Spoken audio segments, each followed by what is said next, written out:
Morning, everyone. Thank you for joining at this early hour if you're in Europe, or at this late hour if you're further east. Welcome to our first IETA live event of the year. This is an introduction to the Carbon Markets Information Hub, an initiative that IETA is establishing right now, and we're glad you could join us. We will be taking a quick tour through our proposal, and we're joined today by Dirk Forrester, our President and CEO.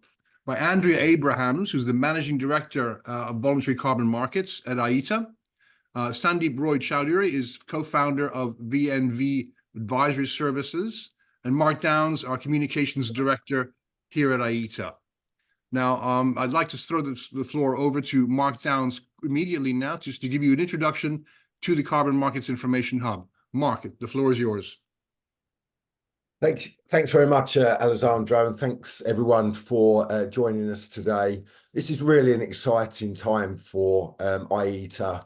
We're looking to launch this Carbon Markets Information Hub, effectively a one-stop shop for all carbon markets information that all stakeholders should need. I'm going to come on to talk a lot more about the hub in a few minutes, but I first of all actually want to pass over to Andrea Abrahams, and Andrea's going to say a few words and bring Sandeep in as well. So if you move on to the next slide. So yeah, just first of all, we'll just cover the agenda. As I mentioned, I'll hand over to Andrea and Sandeep.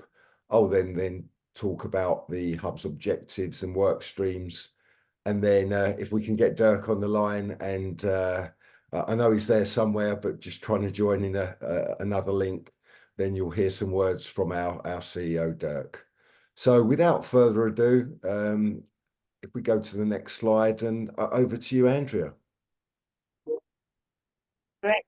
Thanks, Mark. And hi, good morning, everybody. Really great to be here. Feels like this is one of the big discussions we're having early in the new year. So really excited to get the year going. I guess it comes as no surprise to anyone that 2023 was pretty challenging. And we were all sort of really struggling with some of the negative sentiment coming through about the market and how to respond. But in fact, what we're starting to see now is such interesting momentum in the market. And we're going to talk a little bit more about that in a minute. But arguably, there's never been a more important time for good communication. Accurate sources of information, reliable information, information that helps educate new participants to the market. And so that's really what we're going to be working on and thinking about with the Information Hub. Of course, we're not the only ones to be doing this. A number of market participants have been thinking about this and working really proactively to improve the communications in the market, and really I absolutely take my hat off to them. And that includes the companies providing us with good data and analytics on market activity. So thank you to all of them, and the efforts in IETA are very much additive to that. We are hoping that as an industry association with well over 300 members, we'll be able to pool our efforts, pool our resources to really make a difference in communication through the Information Hub in 2024. But as I say, what I really want to focus on is the momentum itself, and Mark's going to cover a bit more on the Information Hub after Sandeep and I have had a chat. So Sandeep, just before I move to you, I thought I would just reflect on some of the indicators of a momentum that I'm seeing sort of broadly, and then it'd be good to get your thoughts on what you're seeing. First of all, we've seen really strong retirements to end off 2023, given it was a difficult year. That was so encouraging to see. And in fact, data just in for January shows that January has also got a very strong retirement numbers. Of course, the initiatives that everybody's been working very hard on with the Integrity Council will see the first CCP labels in the market this quarter, ideally. Hopefully, that's the plan. And we'll be seeing some claims from corporates following the BCMI claims code of best practice. We've seen the accreditation program, which you know very well, Sandeep, the CROA accreditation program. We've seen strong demand for that program. That continues to grow. We'll be seeing IETA launching some really important guidelines on the high integrity use of carbon markets this quarter. And then there are big initiatives such as the World Bank, who launched their roadmap at COP. They have started improvements across the market. We've seen important consultations from CFTC and IOSCO providing guidance on voluntary carbon markets. And of course, also within the UN framework, although 6.4 negotiations were disappointing, 6.2 is rearing ahead, and we see numerous letters of authority being authorized. And in fact, the first trade concluded between Thailand and Switzerland. There's more we could go on, but the important thing is, from what we can see, it's happening everywhere. And so, Sandeep, let's pick up some of the activity in specific parts of the world. What are you seeing in the countries that you operate in Asia and South Asia, that you can point to as indicators of momentum building? Thank you, Andrea. I think given that there's been a general sentiment that the markets have slowed down, I think it's a bit on the contrary, and it's surprising, to be honest, because given the amount of attention that was in the markets in 2023, we would have expected the momentum in terms of future demand going down significantly. While at the short term, of course, there was a bit of a lull, but I think in the longer term, we see quite a few demand avenues opening up. One is, of course, I think with the retirements that you spoke about, I think there is a general understanding that the carbon markets are the solution, and as much as there's a lot of noise about what it could look like, but there's a general consensus that this is the way to go. I think companies have recognized that. I work in Asia. We had only around 291 companies with net zero goals in 2021. I think that has increased threefold over the last couple of years. And I think there's a general sentiment across all of these companies that carbon credits are going to be a major portion of their decarbonization roadmap. So I think that's what we're seeing. And we're also seeing a lot of future demand coming from value chains, and that's become quite the norm. Asia and Africa are value chains for a lot of companies in Europe and the Americas. And there is a general consensus that we have to decarbonize across our value chains and not just where we operate. And I think the private sector is taking a lot of lead around how we could decarbonize value chains, which is good news for the voluntary carbon markets, because that's where the credits will come from and will feed in. So one demand avenue and the momentum that we're seeing is obviously from companies who have net zero goals, that is within the region. And within the region, companies would prefer to have credits from, again, within the region. So, Asia, Africa, Asia, Oceanic, etc. And then the second one is, of course, the value chain mitigation that's coming in, and that's coming in quite a lot, especially from agri-supply chain, commodity firms, etc., etc. And the third one is, of course, governments recognizing credits as a solution as well. I mean, one case of example is Singapore allowing voluntary carbon credits with corresponding adjustments to be retired in lieu of carbon taxation. And that's something that's doing the rounds in a lot of other countries as well as discussions. So there is a bit of momentum on three channels, if I may. One is, of course, the companies with their goals. Number two is the value chains. And number three are governments recognizing that voluntary carbon credits or carbon credits in general would be a big part of the solution. Now, is that demand translating to immediate demand? maybe, maybe not, but in a year kind of a time horizon, you're still talking about a significant volume that needs to be issued and retired. So yes, I do see the demand and the momentum picking up quite a lot.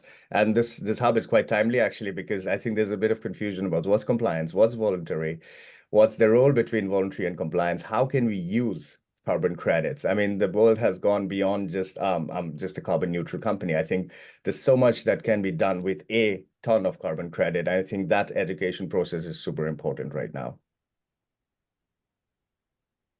Great. So demand within net zeros, value chain demand, government recognizing it, and we've certainly seen that I'm operating in South Africa at the moment, and we've certainly seen across the Southern Africa countries a lot of interesting policy developments with governments very excited about the financial support that they can get from voluntary carbon markets in support of their climate goals. So that's really interesting. What about finance and investment coming into the market, Sandeep? What are you seeing around new investors and carbon funds being set up?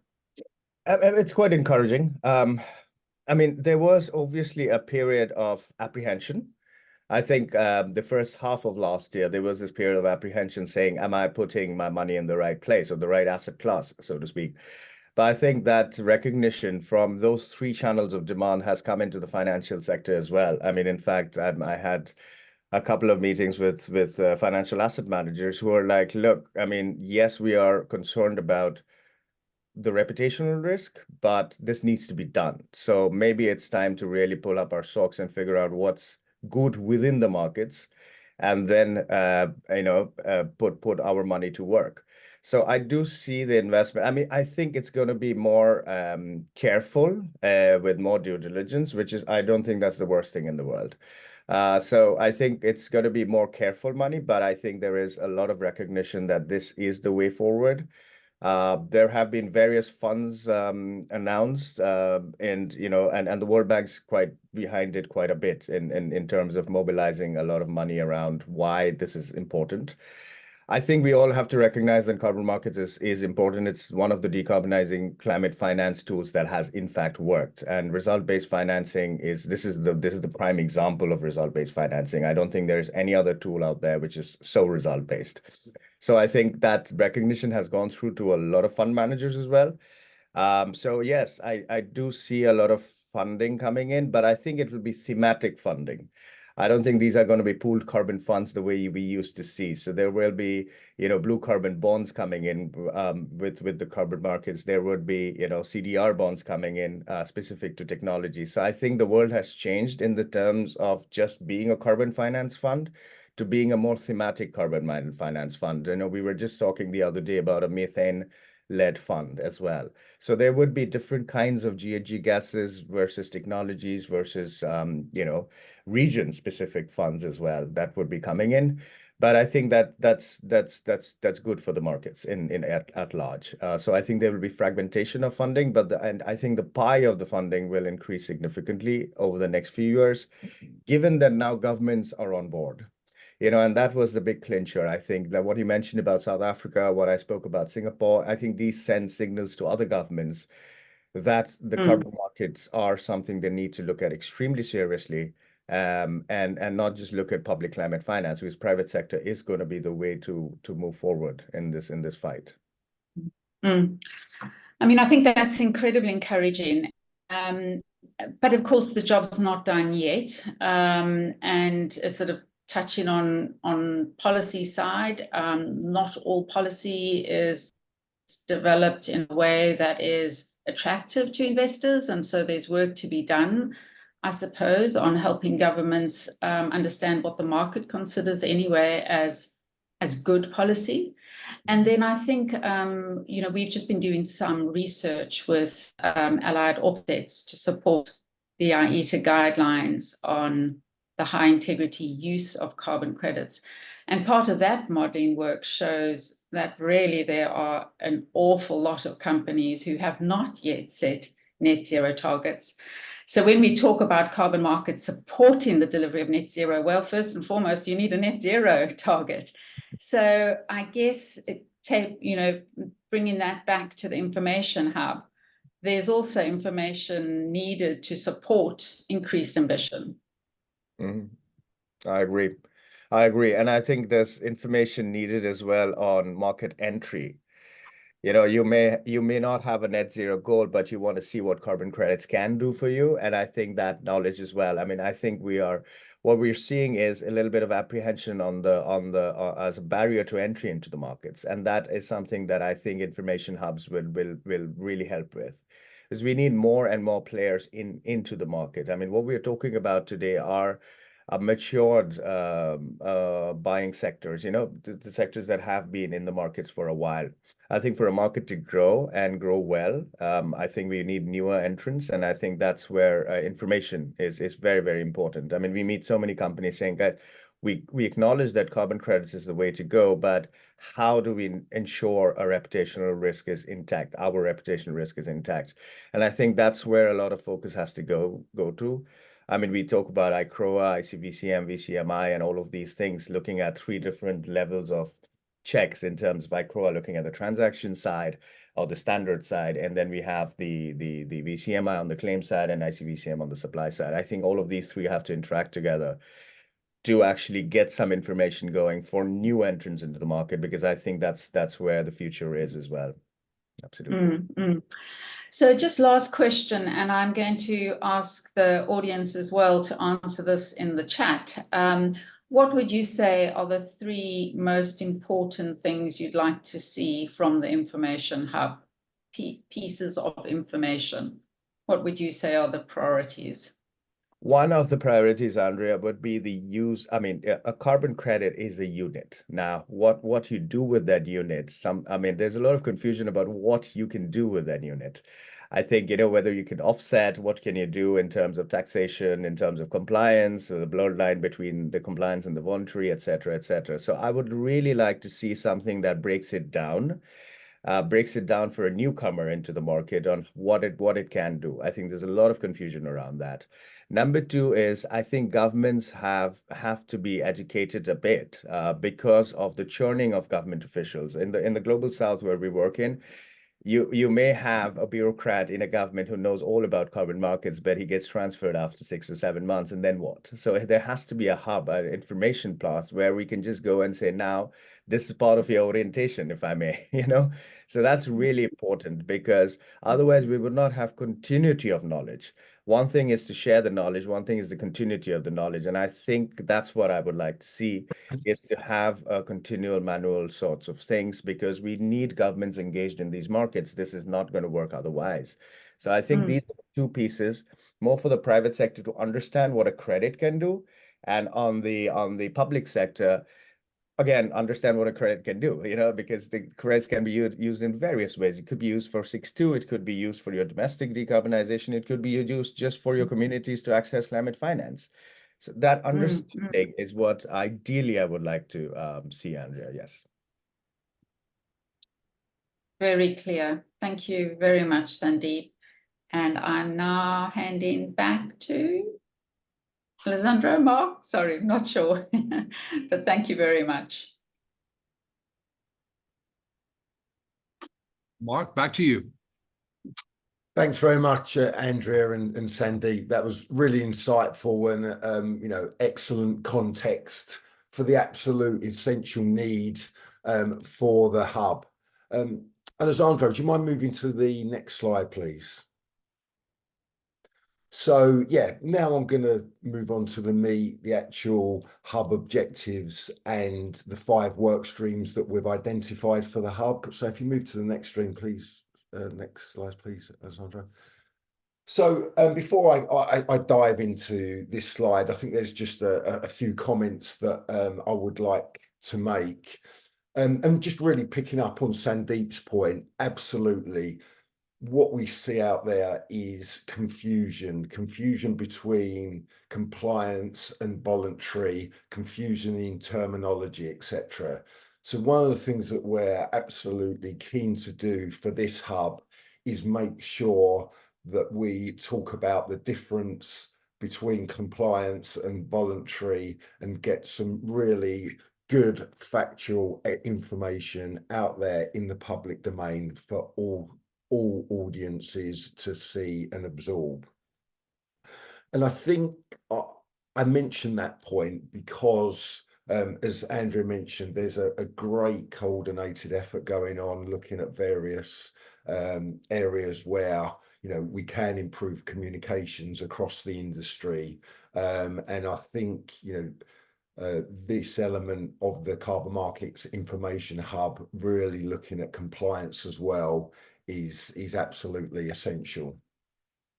The second comment I want to make is IETA hasn't just formulated this idea of a hub and these slides that I'm about to show on its own.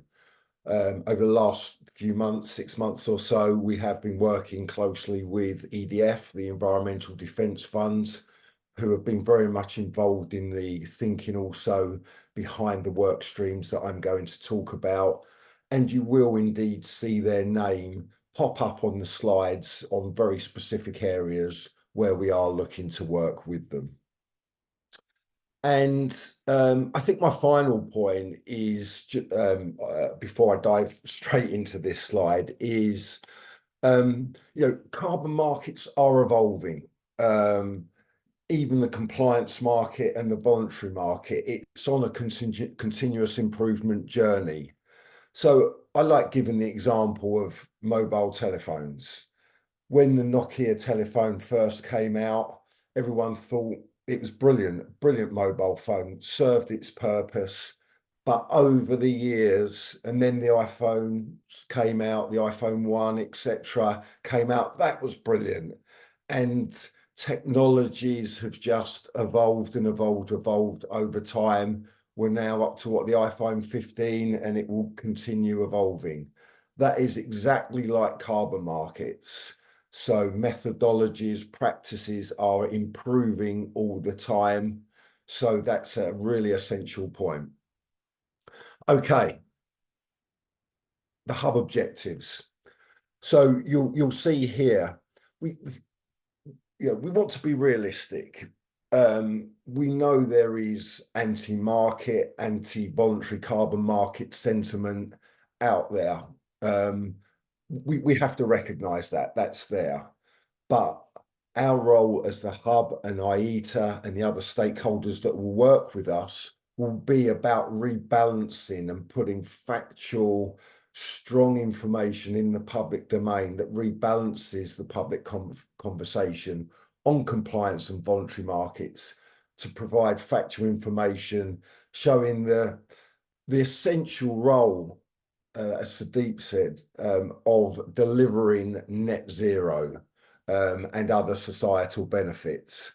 Without carbon markets, there's no net zero. So it's not just a nice have, it's absolutely essential. Moving on to year one communications objectives. So it's the first year. We obviously need to raise awareness. Dirk has already sent out a few newsletters to members to raise the net awareness of what we're doing.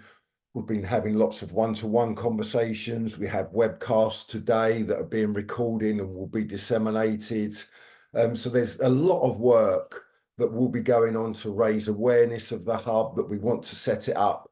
And indeed, once it's set up, pointing stakeholders and audiences towards the hub itself. And the second element there of promotion, we need to engage and educate audiences through the various communication channels that will effectively be part of this communications hub. Yes, as I come on to, there will be a web-based platform, but there will be a number of other activities that will fall under the hub umbrella as well. And then absolutely the last objective for this year will be creating that regular drumbeat of factual and balanced information about compliance and voluntary markets.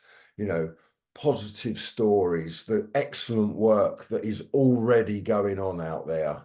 And, as Andrea and Sadiq mentioned, the companies that are actually setting net zero targets and are trying to make a difference, it's highlighting their excellent work. Thanks very much, Alessandra. Could you move on to the next slide, please? Thank you. Okay, so let's get into the hub itself. So effectively, the strategy fits around three main elements, three main pillars. The first, absolutely no surprise, this is about moving investment to low carbon activities, climate resilient activities in the broader effort of decarbonisation. As I've mentioned, there is no net zero without carbon markets.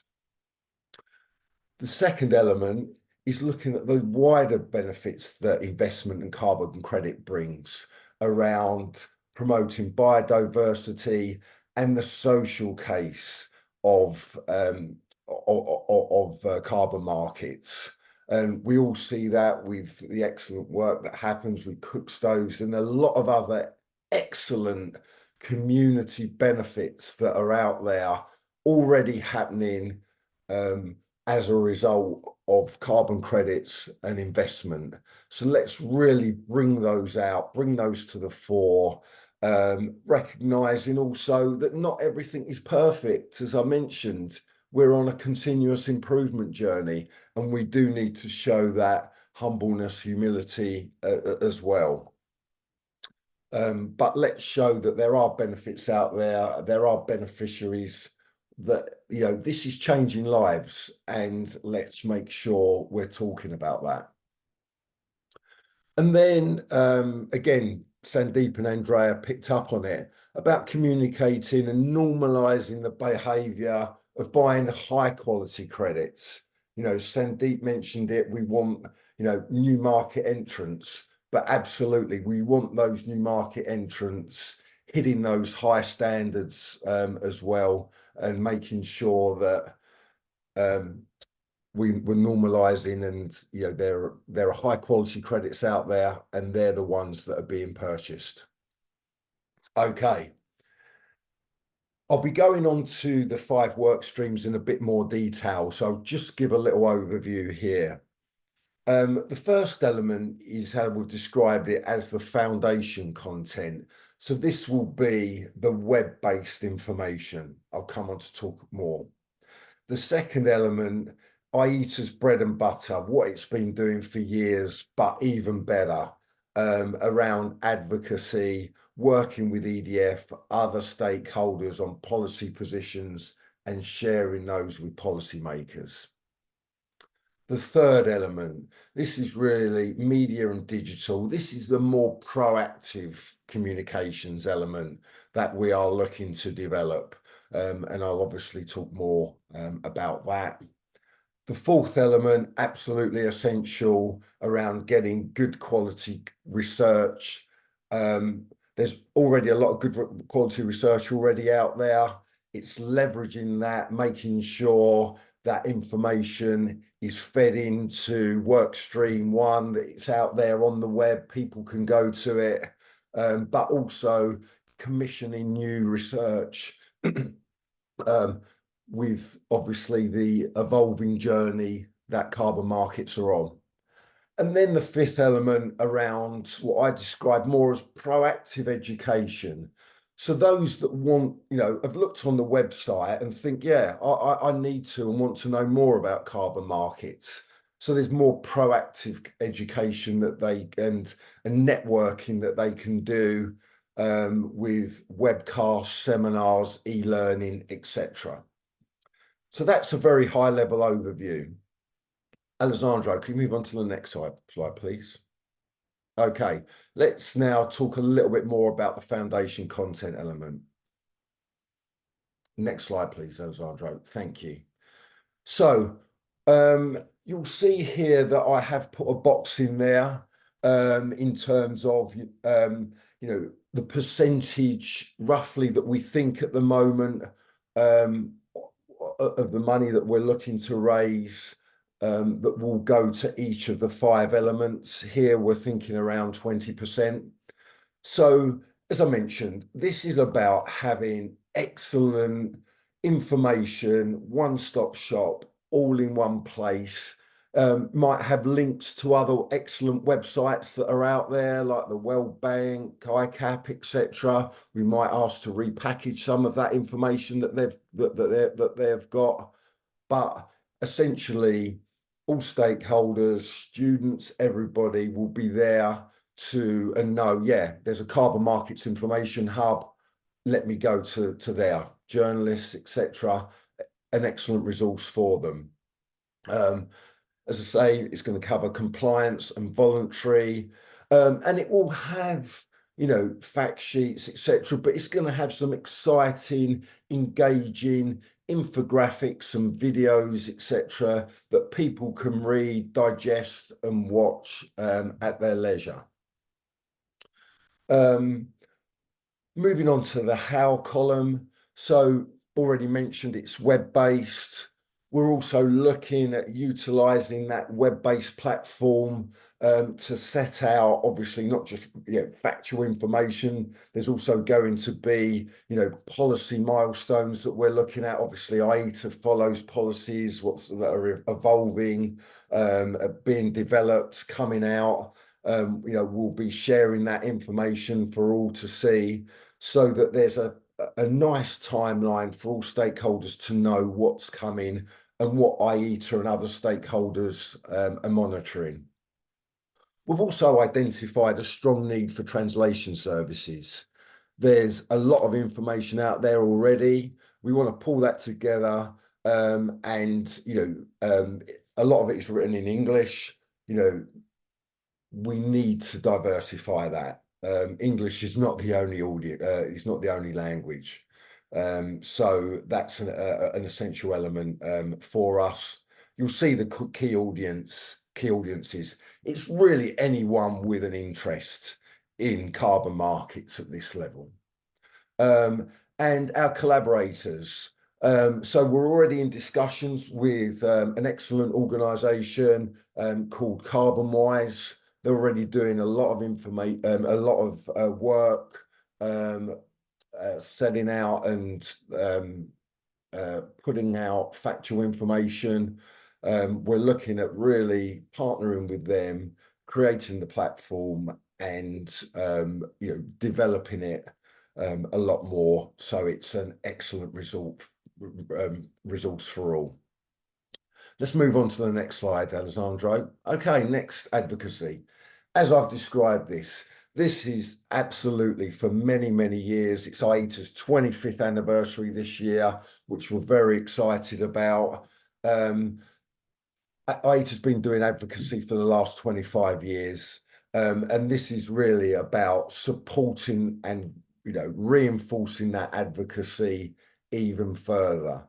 So we're looking, as you see in the collaborators column, working with EDF, other like-minded NGOs, other stakeholders, coming together, writing, developing excellent, strong policy positions that then can be shared, communicated with relevant policymakers and potentially academics and other stakeholders as well. We're looking also at trying to humanize the advocacy as well by bringing in the beneficiaries of the work that we've talked about as well, the excellent work that's going on that is changing lives, so that policymakers can hear it directly from them, or the essential need of the societal impacts that carbon markets are bringing. And then obviously for policymakers, it's essential to have those leave behind materials, depending on the stakeholder, so that they've got the materials there. We can point them to the website. There'll be directed communications for that particular stakeholder, so that they've got the information there at hand. Let's move on to the next, the third work stream, Alessandro. Okay, media and digital. So this is really the really exciting, as a communications professional, the really exciting side of things. This is the proactive communication, developing and promoting, engaging content to demonstrate the essential need for carbon markets. So here we're looking at, going to another level. IETA, other stakeholders have been doing a lot of excellent work over many years, pushing out messages around and strong stories around carbon markets, their absolute need. IETA did a lot of work last year, briefing journalists, media workshops, podcasts, trying to, really engage with journalists and other stakeholders. It needs to go to another level so that this hub will allow us to do that. So we really want to promote the strong stakeholders, have strong paid media and digital materials that get pushed out and focused to directed to certain audiences. We're going to do even more media briefings, media workshops. I'd like journalists to be able to go and see the excellent projects that are happening on the ground. It's one thing reading about projects and the good work that they're doing, but actually going and seeing them is a completely different story. And we just need to keep that continuous drumbeat. If we go back to the objective slide and that issue of balanced, that this is all going to be supporting that balancing the discussion out there in the public domain. And we're going to be working with various other stakeholders in this initiative.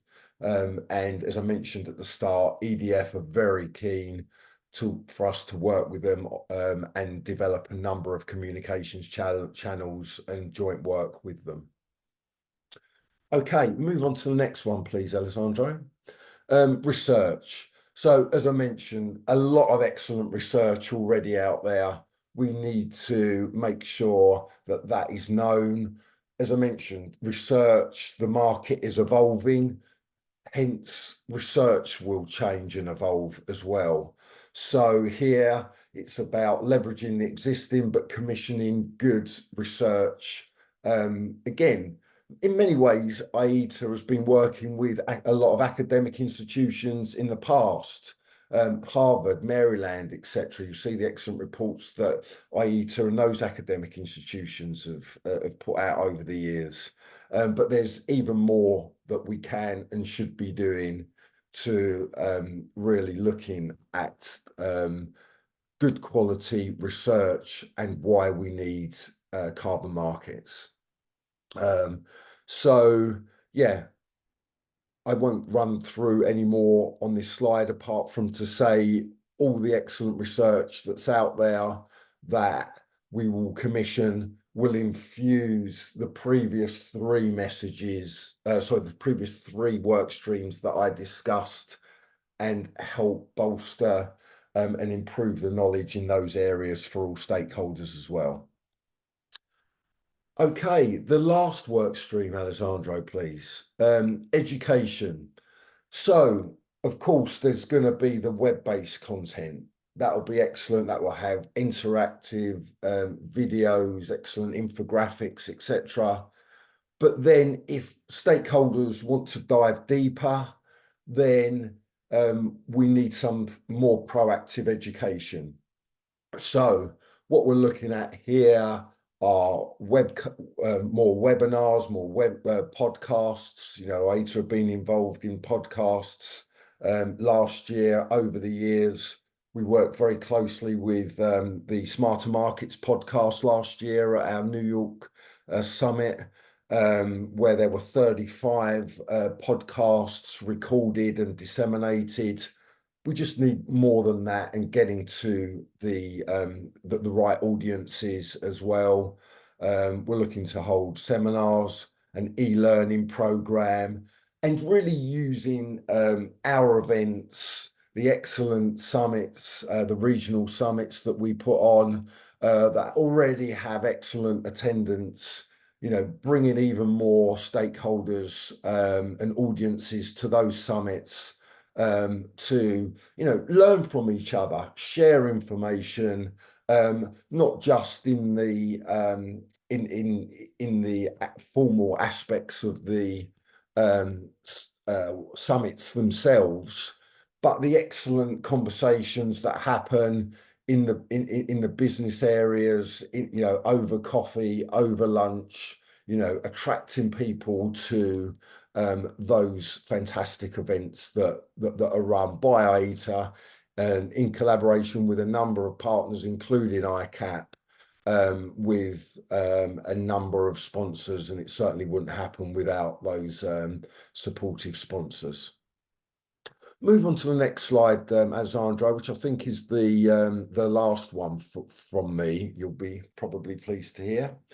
So where are we? At the moment, we're very much at the stage as we are on this webcast today of establishing interest from members, to find out more whether they'd be interested in funding this work. It does need funding. So, that is effectively one of the elements that we are strongly looking at over the next few months. We're looking by March to have a pretty good idea of what money we've got to work with for the rest of the year, appreciating that people's financial years start and finish at different times. And then, really starting to formulate those more detailed plans once we know really how much money we have. I'd love to be here today and promise you the world about what we could deliver, but really until we know what resources we have, it's a case of really, we will then look to really develop comprehensive and strong delivery plans to make sure we're getting good value for money, or donors are getting good value for money, and there are performance metrics, and we'll look at whether the work that we're doing, whether it's moving that dial, is the balance changing, is overall the reputation of carbon markets improving. We're looking at utilising our great event in Florence, our Europe Climate Summit in April, to say more about the hub, hopefully announce the many donors, funders that we've received. We've already received funding. Thank you to all those that have contributed so far, much appreciated. They're the front runners and the leaders, so thank you very much. And then moving forward, you'll be working with us to see what comes with that funding and how you can leverage that funding also as a result to help your organisation. So, Alessandro, I'll leave it there, and I would like now to hand over to Dirk. Thanks, Mark. And really great to see the amount of work that's gone into this, kind of developing a comprehensive plan, and now being able to go external and talk a bit about what our hopes and aspirations are for the information hub. I guess as I think about it, one of the lessons I've learned in the last 25 years of working in carbon markets is, or I guess it's over that now, is that the job of public education is never done. It's sort of, no matter where you are on that journey, there's always new challenges and new opportunities coming to light. And I think that's going to be really one of the greatest things about this hub, is the ability to provide the latest and greatest information that's emerging on use of carbon market and market incentives for achieving net zero.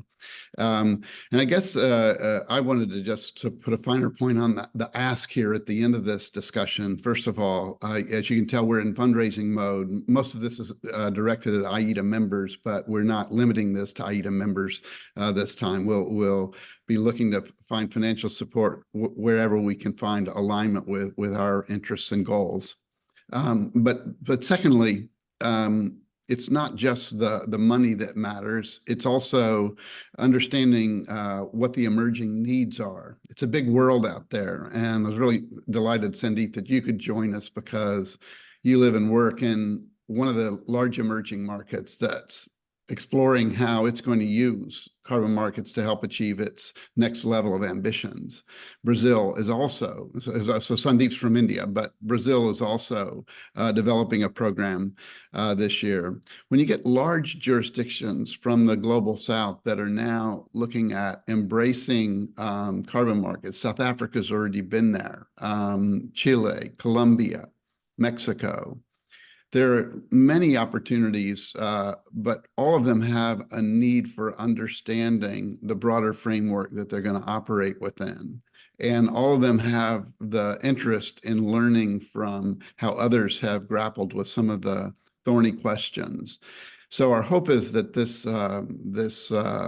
information hub responds to the needs that those jurisdictions have for both understanding, but also as they move their programs forward in getting a spotlight on them so that the good news can come to the fore.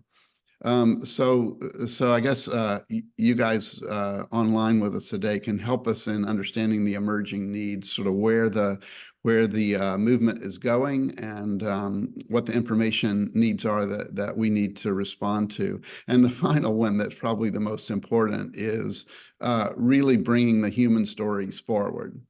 You know, when I first started working on carbon markets, I think the general image of them was that it's some guys on Wall Street sitting behind computer screens and deciding where to send money. And that's not really what it is. What it is some people on the ground trying to adopt a clean energy transition that are trying to figure out how e-bicycles might work in replacing, combustion-fired motorcycles or scooters or whatever. It's people on the ground that are trying to figure out how to employ farmers in the fight against climate change by improving the techniques they use to release less carbon and to store more carbon.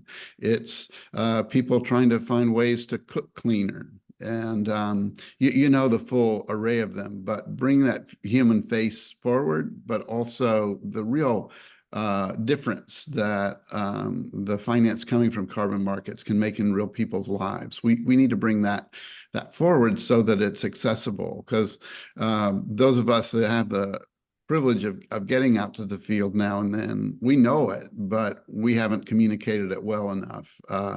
So the stories that come forward this year, I think, will be really important in providing kind of broad support for market initiatives that governments are working on and the corporates are working on. And I guess that's where I'll leave it at the end. We know we've kind of reached a strange spot in the journey toward net zero when the corporations that are going beyond the minimums of what they do on their own systems, or even the aggressive acts they take on their own systems, and they're taking responsibility and putting money to work outside the boundaries of their company by engaging in partnerships with others, which is what markets do. After all, markets are the ways that businesses engage in finance, right?